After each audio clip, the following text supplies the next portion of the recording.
इस समय देश में भी गजब ड्रामा चल रहा है। पूरे देश ने देखा कि किस तरह से नीट का पेपर फिर से लीक हुआ, कैसे एनटीए नाम की निकम्मी संस्था ने डॉक्टर बनने का सपना देखने वाले 23 लाख छात्रों का भविष्य एक झटके में दांव पर लगा दिया। पेपर माफियाओं ने देश की राजधानी दिल्ली से लेकर राजस्थान तक, केरलम से लेकर गुजरात समेत देश के कितने ही राज्यों में हजारों लोगों को यह पेपर लाखों के दाम पर धड़ल्ले से बेचा और इसमें कई बीजेपी नेताओं के तार भी जुड़े पाए गए।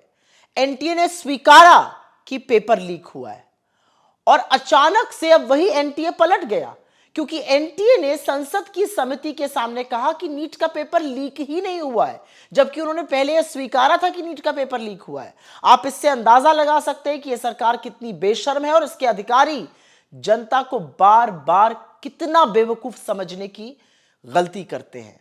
इसके पहले शिक्षा मंत्री धर्मेंद्र प्रधान ने भी कहा था कि पेपर लीक नहीं हुआ, लेकिन असलियत यह है कि जिस गेस्ट पेपर का ये लोग हवाला दे रहे हैं वो असली पेपर से हूबहू मैच करता है। अधिकांश सवाल असली एग्जाम पेपर के थे, ठीक उसी ऑर्डर में थे, उसी भाषा में थे, पंक्चुएशन मार्क्स भी सेम थे जो एग्जामिनेशन पेपर में आए थे। क्या ये लोग पेपर लीक से हताश होकर अपनी जान लेने वाले झुंझुनू के प्रदीप मेघवाल या दिल्ली की अंशिका पांडे या हरदोई के ऋतिक मिश्रा जैसे दर्जनों छात्रों के परिवारों से नजर मिला सकते हैं? मतलब क्या हाल कर दिया इन्होंने देश का।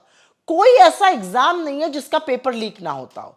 हाल यह है कि national crime records bureau NCRB की जो 2024 की रिपोर्ट है वो बताती है कि देश में हर दिन दर्जनों छात्र आत्महत्या कर रहे हैं कि उनको इस सरकार में अपना भविष्य ही नहीं नजर आता है।